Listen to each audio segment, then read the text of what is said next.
अस्सलाम वालेकुम YouTube family, कैसे हैं आप सब। उम्मीद है सब ठीक ठाक होंगे और अपने घरों में खुश और महफूज होंगे। आज जो मैं आपके सामने ये मैंने इस तरह से डिस्प्ले बनाई हुई है अपनी डायरी की, और मैं ऐसे वीडियो बना रही हूँ। इसका एक बहुत स्पेशल मकसद है। मैंने सोचा कि चूँकि मैं फ़ेस नहीं दिखा सकती तो शायद ऐसे वीडियोज़ बनाना नहीं चाहिए, कोई उसको इम्पोर्टेंस नहीं देगा। लेकिन फिर मैंने कहा कि फ़ेस पे क्या है भाई, मैंने जो मैसेज कन्वे करना है, अगर उसमें से कोई एक बंदा भी, कोई 1% भी बात पिक कर ले और अपना ख़्याल रखना शुरू कर दे, या उस चीज़ को जो मैं बता रही हूँ उस पे अमल करना शुरू कर दे, तो मेरे लिए ये काफ़ी है। मेरा मकसद अपनी जगह तक, अपनी मंजिल तक पहुँच जाएगा। तो जो वीडियो मैं आज बनाने जा रही हूँ वो है आफ्टर डिलीवरी अपना ख़्याल कैसे रखना चाहिए, आप कैसे अपने बॉडी को हील होने में मदद कर सकते हैं, अपने आप को रिकवर करने में, अपना ख़्याल रखने में कैसे आप जो है तो हिस्सा ले सकते हैं, बजाय इसके कि आप दूसरों पर डिपेंड करें और आपको लगे कि भाई औरों ने मेरे ख़्याल रखना है क्योंकि मैं माँ बनी हूँ, या मैंने सिर्फ अपने बच्चे का ख़्याल रखना है क्योंकि मैं माँ बनी हूँ, तो अब मैं खुद कुछ नहीं हूँ, मेरे ज़ात की अब कोई इंपॉर्टेंस नहीं है। तो इस चीज़ को तोड़ने के लिए, इस सोच को गलत साबित करने के लिए मैंने कहा चले मैं भी एक छोटी सी वीडियो बना सकती हूँ। अगर कोई उस पर अमल करे तो मेरे लिए बहुत बड़ी बात होगी। अगर कोई 100 में से एक लड़की भी या एक औरत भी उस पर अमल करती है तो मेरा मकसद जी पूरा हो जाएगा। वीडियो को स्टार्ट करेंगे। मैंने ये सामने डायरी इसलिए रखी है क्योंकि मैं आपके सामने इस तरह बोल नहीं सकती, मैं अपना फेस नहीं दिखा सकती, तो मैंने कहा चले मैं इस तरह नोट डाउन भी कर लूँ। कोई स्क्रीनशॉट लेना चाहे तो भी वेलकम, और अगर नहीं तो आप इस तरह से पढ़कर भी, और मैं साथ साथ बोलूँगी भी ताकि आपको सही से समझ आए। मैंने यहाँ पे फ़िज़िकल केयर और मेंटल हेल्थ केयर के बारे में लिखा है। सबसे पहले जी ज़रूरी है कि आप अपने फ़िज़िकल हेल्थ का ज़्यादा ख्याल रखेंगे। ज़ाहिर सी बात है क्योंकि आपकी बॉडी पर इतना कुछ गुजरा है। अगर आपका जो है सी सेक्शन भी है या आपकी नॉर्मल डिलीवरी भी है, दोनों में आपने कम्प्लीटली 100% सफ़र किया होता है। ठीक है, पहले 9 महीने बच्चे को पेट में रखना, फिर उससे जो है बाद अगर आपका सी सेक्शन हुआ है तो आपके बॉडी ने फिर इतना सफ़र किया, हज़ारों एंटीबायोटिक्स, हज़ारों इंजेक्शंस आपको लगेंगे।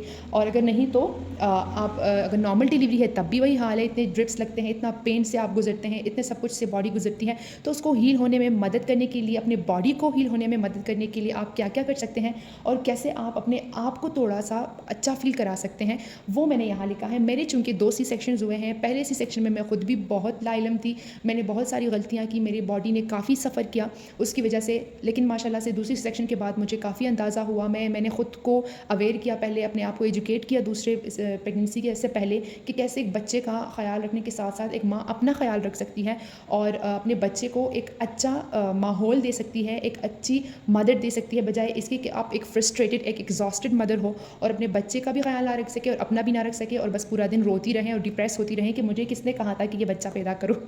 तो जी शुरू करते हैं पहले फ़िज़िकल हेल्थ से। वीडियो को बहुत ज़्यादा लेंथी नहीं करूँगी ताकि आप आराम से, आसानी से बैठकर जल्दी से देख सकें और अमल कर सकें। ठीक है, फ़िज़िकल हेल्थ में आपने सबसे पहले क्या करना है, आपने ख़ुद को जेंटली क्लीन रखना है। और जो आपका अगर सी सेक्शन हुआ है या नॉर्मल डिलीवरी है, जो भी है, आपने उस जगह को भी साफ़ रखना है, उसको ड्राई रखना है, ख़ुद अपने बॉडी को हेल्दी और क्लीन रखना है। ठीक है, अपने क्लीनलीनेस का आपने बहुत ख्याल रखना है। कहते हैं सफाई निस्फ़ ईमान है। अगर आपका ईमान है तो आप सुकून में हैं भाई। ठीक है, तो आपने अपने सफाई का ख़ास ख्याल रखना है। दूसरी सबसे ज़रूरी बात, आपने जो भी कपड़े आपने पहने हैं, चाहे वो अंडरगारमेंट्स है या आपके जो कपड़े हैं, आपका ड्रेस है, वो आपने काफ़ी लूज़ पहनना है। लूज़ पहनने से क्या मतलब है कि आप आराम से उठ सके, बैठ सके, क्योंकि अगर सी सेक्शन है तो आप आराम से उठ बैठ नहीं सकते। ठीक है, अगर आपके कपड़े फिट हैं तो आप बहुत बहुत ज़्यादा अनकंफर्टेबल फ़ील करते हैं। ठीक है, तो आप मेरी मानिए, जो प्रेगनेंसी में आपने कपड़े अपने लिए बनाए होते हैं लूज़, आप वही इस्तेमाल करें अभी। ठीक है, तकरीबन 40 डेज़ तक तो आप उसी में रहें ताकि आप आराम से उठ बैठ सकें। ठीक है, दूसरी जो इम्पॉर्टेंट बात है, आपने क्या करना है कि आपने अपने जो सी सेक्शन वाली जगह है, आपके ऑपरेशन वाली जगह है, आपने उसको देखना है कि खुदा न खास्ता कोई इन्फेक्शन तो नहीं हो रहा। अगर वो हद से ज़्यादा बर्दाश्त से ज़्यादा दर्द कर रहा है, अगर वो उसमें बहुत ज़्यादा जलन हो रही है जो कि नॉर्मल जलन नहीं है, ठीक है, अगर आपको ऐसा लगता है कि उसमें कोई पिंच, ऐसे वो लगता है ना कि अजीब सी चुभन हो रही है, तो आप डायरेक्टली जाएँ और चेकअप कराएँ, क्योंकि ये इन्फेक्शंस बहुत ख़तरनाक होते हैं, आपको बाद में बहुत नुकसान हो सकता है, खुदा ना खास्ता।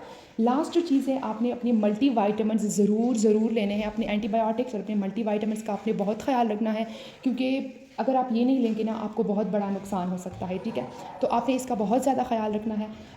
जो मेंटल हेल्थ केयर है, ये तो हो गया जी आपका फ़िज़िकल केयर। अब मेंटली अपने आप को कैसे फ़िट रखना है, कैसे अपना ख्याल रखना है, ये मैं आपको बताती हूँ।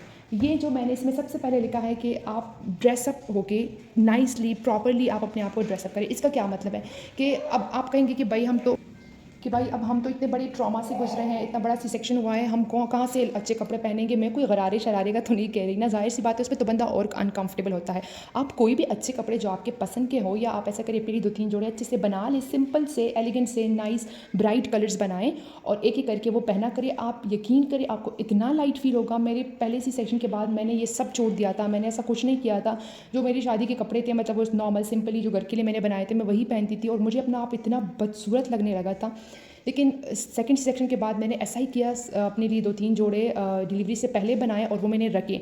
ठीक है, वो मैं अपने साथ हॉस्पिटल भी लेकर गई उनमें से कुछ कपड़े, और वहाँ भी मैं अच्छे से प्रॉपर तैयार होकर, प्रॉपर हिजाब बना के, और वहाँ पे मैं जो हूँ तो रहती थी। मतलब जब ये 2-3 दिन में जब रही हॉस्पिटल में, तो बहुत ही अच्छे से नाइसली प्रॉपरली ड्रेसअप होकर मैं वहाँ पे थी। ठीक है, और फिर जब घर आई तब भी मैं ऐसे ही थी। तो मुझे बहुत लाइट और बहुत अच्छा फील हो रहा था और अपना आप बीमार लग ही नहीं रहा था। जो तकलीफ मुझे हो रही थी वो आधे से ज़्यादा कम हो गई थी। ठीक है, इसके बाद जो दूसरी चीज़ है, लाइट सा मेकअप करें। अब मेकअप आपने कैसे करना है, अब ये नहीं है कि आप लिपस्टिक भी लगाएं, ब्लश ऑन भी लगाएं, मस्कारे भी लगाएं, नहीं भाई। ठीक है, किसी भी अच्छे कंपनी का आप अपने लिए एक अच्छा सा टिंट लें और वो आप थोड़ा सा नाक पे, थोड़ा सा होंठों पे, थोड़ा सा चीक्स पर लगाएं, उसको अच्छे से ब्लेंड करें और ये जी आपका मेकअप हो गया। आप इतना फ्रेश फील करेंगे, आपकी स्किन ग्लोई होगी, आप अपने आप को शीशे में देखेंगे तो आपको अच्छा लगेगा। जब आपको अच्छा लगेगा तो ज़ाहिर सी बात है ऑटोमेटिकली आप अपने बच्चे के लिए भी अच्छा फ़ील करेंगे और अपने आप के लिए भी आपको गुस्सा भी नहीं आएगा, आपको डिप्रेशन भी नहीं होगा। देखिए भाई, सारा जो गेम है ना वो आपके माइंड का है। आपका माइंड पीसफुल रहेगा, आपकी बॉडी, आपका घर, आपका माहौल, घर का माहौल सब कुछ ठीक रहेगा आपके लिए। ठीक है, इसके बाद जो यहाँ पे मैंने लिखा है क्लीन ईटिंग और पॉजिटिव थिंकिंग। ये क्या चीज़ है? पॉजिटिव थिंकिंग तो आपने कोई गलत चीज़ सोचनी ही नहीं है ना, कि मतलब ये बच्चा मैंने क्यों पैदा किया, ये भाई रो रहा है, ये इसको दर्द है, इसको कॉलिक पेन है, ये है वो, ये सब कैसे होगा। ये भाई सब टाइमली ठीक हो जाता है। 6 महीने तक बच्चा बहुत तंग करता है, फिर आहिस्ता आहिस्ता अल्लाह की तरफ से बच्चा भी ठीक हो जाता है, माँ को भी आदत हो जाती है, वो भी इतनी स्ट्रॉन्ग हो जाती हैं कि वो संभाल सकती हैं। तो कम से कम आप थिंकिंग तो अपना पॉजिटिव रखिए, पॉजिटिव चीज़ें सोचें कि अल्लाह ने आपको इतनी बड़ी नेमत से नवाजा है, इतनी बड़ी रहमत से नवाजा है, तो आप में कोई खूबी तो है ना, अल्लाह ने आप में ये स्ट्रेंथ देखा है तभी आपको ये बच्चा दिया है। ठीक है, तो आपने एक तो पॉजिटिव थिंकिंग करनी है। क्लीन ईटिंग में आप अच्छी अच्छी चीज़ें खाएँ, पॉजिटिव सोच के साथ साथ अच्छा खुराक लेना आपके ज़हन के लिए इसलिए भी बहुत ज़्यादा ज़रूरी है कि वो हेल्दी रहता है। देखो, जो आप खाते हैं ना वो आपके माइंड पे डायरेक्टली असर करता है। बंदा कोई स्पाइसी चीज़ें खाएं, अगर दिल ख़राब हो, मैदे में ऐसे बोझ फील हो, जलन फील हो, आपका माइंड भी अपसेट रहता है। ठीक है, तो आपने अच्छी अच्छी चीज़ें खानी है, जैसे कि दूध हो गया, दही हो गई, सैलड्स आप अच्छे से खाएँ। इसके साथ साथ आप जो है तो यखनी पिया करें, सूप पिया करें, अपने घर का बना हुआ खाना खाएं। जंक फूड्स और ये फास्ट फूड इससे प्लीज़ गुरेज करें इन दिनों में।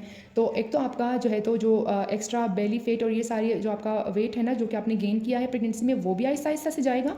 उसके लिए भी आपको स्ट्रेस होने की ज़रूरत नहीं होगी और आप जो है तो आपका माइंड भी हेल्थी रहेगा और आपकी बॉडी भी फिट रहेगी। ठीक है, अच्छा जी, आपका 40वां गुजर जाए तो आप आहिस्ता आहिस्ता आउटिंग पे जाएँ बच्चे के साथ। अगर नहीं हैंडल कर सकती, कोई घर में सपोर्ट है तो बच्चा छोड़कर भी जा सकते हैं, अगर जो है फार्मूला मिल्क आप उसको पिला रहे हैं। वरना तो आप थोड़ी देर के लिए घर के नज़दीक किसी जगह पे जा सकते हैं, बच्चे को भी लेकर जा सकते हैं अपने साथ, इससे भी आपका माइंड फ्रेश होगा। यहाँ लास्ट में मैंने जो लिखा है ना ज़िक्र, और उसके साथ मैंने स्टार भी लगाया है, इसका यही मतलब है कि ये सबसे ज़रूरी चीज़ है। आप कोई भी छोटा सा कलमा, छोटा सा वजीफ़ा अपने साथ किया करिए, वरना तो इस्तग़फ़ार और दरूद शरीफ सबसे ज़्यादा अहम और सबसे बेहतरीन चीज़ है।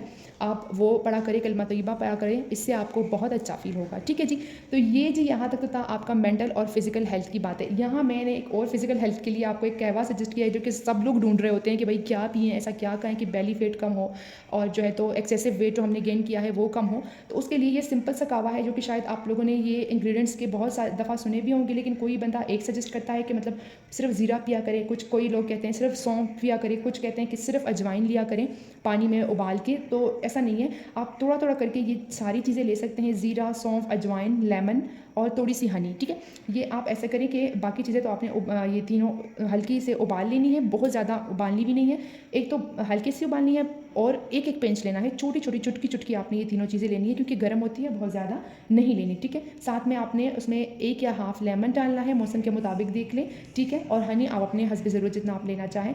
ये आप एक सुबह, एक शाम या दिन में 3 दफ़ा भी ले सकते हैं। ज़ीरे से आपका और सौंफ से भी आपका फीड ज़्यादा होगा, तो ये उसके लिए भी बहुत अच्छा है। बाकी चीज़ें जो है वेट लॉस में भी हेल्प करती है, आपके मेटाबॉलिज्म को जो है तो वो बूस्टअप करती है, तो आपको उसमें बहुत ज़्यादा हेल्प होगा होपफुली, ठीक है। तो जी ये थी आज की वीडियो। उम्मीद करती हूँ आप लोगों को कुछ ना कुछ तो सीखने को मिल गया होगा। अगर इनमें से कोई एक चीज़ भी आप फॉलो करें जो आप स्किप कर रहे थे तो मेरे लिए बहुत बड़ी बात होगी। अपना बहुत सारा ख्याल रखिएगा। इंशाल्लाह नेक्स्ट टॉपिक के साथ आऊँगी। आप लोग किसी ऐसी चीज़ के बारे में चाहते हैं कि मैं बात करूँ, लाइक फिर वो मदरहुड के रिलेटेड हो या किसी चीज़ के भी रिलेटेड हो, क्योंकि अल्हम्दुलिल्लाह मेरे पास एक टोडलर है और एक बिल्कुल ही इन्फेंट है, एक छोटा बच्चा है, बहुत ही अभी माशाल्लाह से 5 महीने का है, और एक जो है मेरी बेटी माशाल्लाह से 3 साल की होने वाली है।